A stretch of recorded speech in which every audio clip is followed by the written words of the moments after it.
Hello painters. So I'm in the studio today and I wanted to share with you what I use for a palette strategy. What am I talking about? As a painter that uses acrylic paints and mixed media, the way that I physically manipulate my paints matters a great deal in the longevity and life of those colors that I mix ahead of time. Palettes give me the ability to mix certain colors in certain amounts, and I can utilize those in a much more organized way. Every artist has a different palette strategy. You might have had a course from a teacher and you do what they taught you to do. But over the years, I figured out not every strategy really worked for me. So I am going to share the strategy that I love. And one of the reasons why I love it is because I can push my acrylic paints up to like 30 days of workability without having to start a new palette. That's what you do with oils. Like, oils are not going to dry out. Acrylics were notorious for drying out, and I literally would have to clean up every night, put new paints in, or I would get distracted, right? We've all done it. We get distracted, we walk away, we forget to put the lid on or cover them up, and we come back and our expensive paint dried. Now, we can make skins with all that, but that's really not what I'm after. I was after a way to extend the workability time frame of working with acrylics and mediums. The solution that I came up with is twofold. Let me share you what that is. This product right here, Golden Open, it's kind of brilliant. It's a couple of drops in the puddles of your paint. You can mix it in with a palette knife, and it extends the working time for that acrylic pigment. Works really, really well. It just takes a couple of drops. But this is really what makes all the difference in the world. Number one, I needed a container for my paints. Now, I paint big and I paint large, so typically I have 3 palettes going when I'm building a show. I have a palette with warm colors, I have a palette with a blue lid for cool colors, and I have a palette with a stripe lid for neutrals. And I will have all 3 palettes going on at the same time when I'm painting big. And you can see, color-wise, I use a lot of colors, so I need a big, huge range of colors at my disposal. So I've got 3 palettes when I typically build big paintings. This palette strategy, though, works really, really well. So this is what's called a Masterson palette, and it's just a plastic container that I can put paints into. This one I think is like a 12 by 18. There's things I love about it and there's things I hate about it.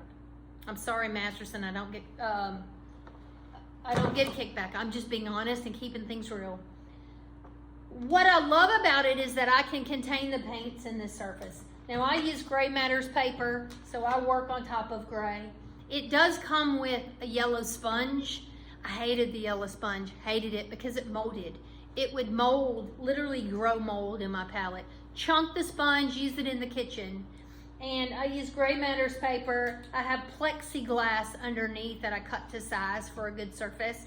You don't even need the plexiglass.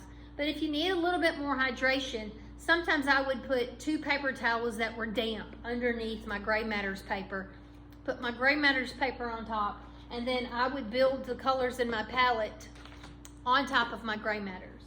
So at the end of each day, as I'm working, or if I need to take a break from lunch, I am going to do a couple of things. I'm going to hydrate my palette with a spray bottle. And this is a mist. This is a mist spray bottle. It's kind of like what hairdressers use. It's not going to flood your palette. It's just going to mist it to keep it wet. I'm going to loosely put the lid on it. Loosely put the lid on it. And then I'm going to utilize an extra large Ziploc bag. Just like that. And I'm going to put it in. I'm going to hydrate inside this bag. And I'm going to seal it up. Whether I'm going to lunch, if I'm going out for the evening. And I'm going to come back the next day. And my paints are going to be wet. My dear friend Pegrick shared this process with me. And it completely changed how I work with my paints. It saves my hands so much. These bags are big enough to where I can put 2 of my palettes in one bag. If you don't have access to extra large Ziploc bags, you can get clear bags. Any plastic bag that has a closure so that it will seal works just well. Utilizing these two strategies, the extra large Ziploc with the Masterson palette and then the Golden Open, I'm not kidding you. I literally have a working palette that stays wet beyond 30 days. And that was transformational in what I was able to do with paint and how much paint I saved. Because what do we know about paint right now? Y'all, it's expensive. After COVID, the price of paint has gone like mad. It's crazy. So every little pile of paint is super important, and you want to keep it and you want to utilize it in some way.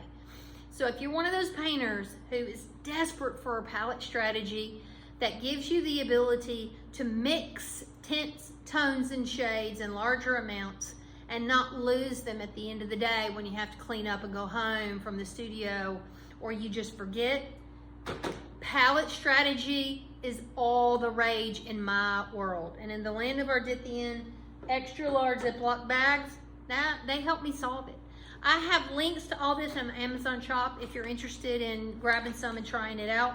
But I'm curious to know, what is your palette strategy? What works for you? Because remember, like I said, not every palette strategy is meant for every painter. You've really got to find the one that serves you the best creatively. This strategy right here, total game changer for me professionally. It's a complete pro tip.